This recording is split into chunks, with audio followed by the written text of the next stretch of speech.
Vamos a ver el esquema general de la asignatura de Historia de España. Es lo que yo llamo el esqueleto de la asignatura. Lo tenéis que tener en la cabeza y luego ya lo único que hay que hacer es ir rellenando ese esqueleto. Empezaremos por la prehistoria, muy brevemente, y enseguida pasaremos al primer milenio antes de Cristo, donde se confunden prehistoria e historia. En ese primer milenio antes de Cristo, en la península están lo que llamamos pueblos prerromanos.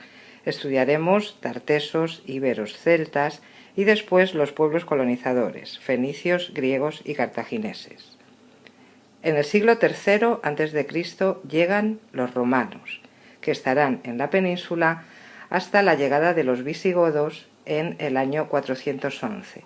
Los visigodos estarán aquí hasta la llegada de los musulmanes en el año 711. La Edad Media peninsular es complicada porque tendremos que verla desde dos ángulos distintos.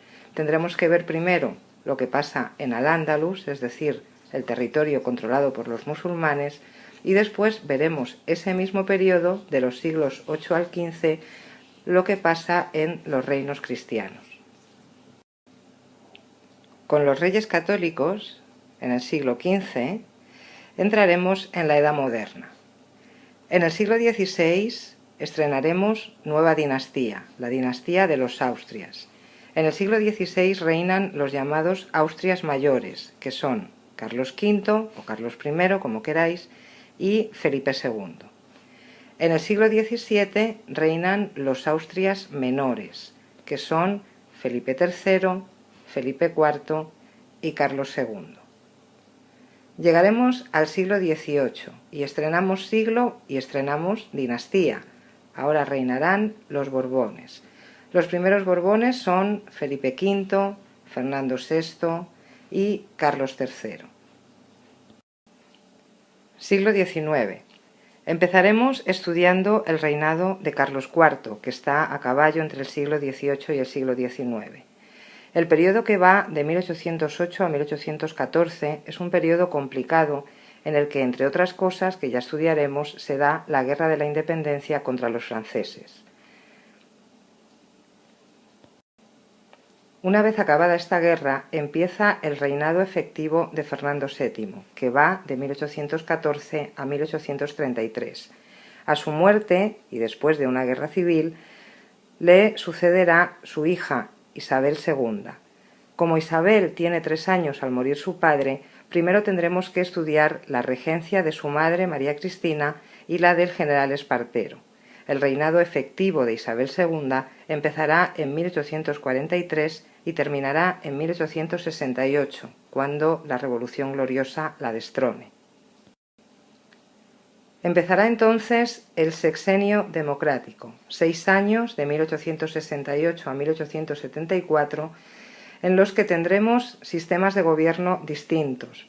Pasaremos por un gobierno provisional, el reinado de Amadeo I de la dinastía de Saboya, la Primera República y, por último, el régimen presidencialista de Serrano. Al finalizar el sexenio se produce la restauración de los Borbones en el trono en la persona de Alfonso XII, que como veis solo va a reinar 10 años, de 1875 a 1885. A su muerte asumirá la regencia su mujer, María Cristina de Habsburgo, ya que el futuro Alfonso XIII todavía no ha nacido. Siglo XX. Empieza el siglo y empieza con el reinado de Alfonso XIII. Alfonso XIII reina de 1902 a 1931, pero durante su reinado se produce la dictadura de Miguel Primo de Rivera, que estará en el poder de 1923 a 1930. Seguirá la Segunda República, de los años 1931 al 36. Después estudiaremos la Guerra Civil, de 1936 a 1939, que terminará con la victoria del bando franquista. Por lo tanto, estará en el poder Franco, que establecerá una dictadura que durará desde el final de la Guerra Civil en el año 39 hasta su muerte en 1975. A partir de 1975 empieza la transición política y empieza lo que en el programa de la asignatura llamamos la España actual.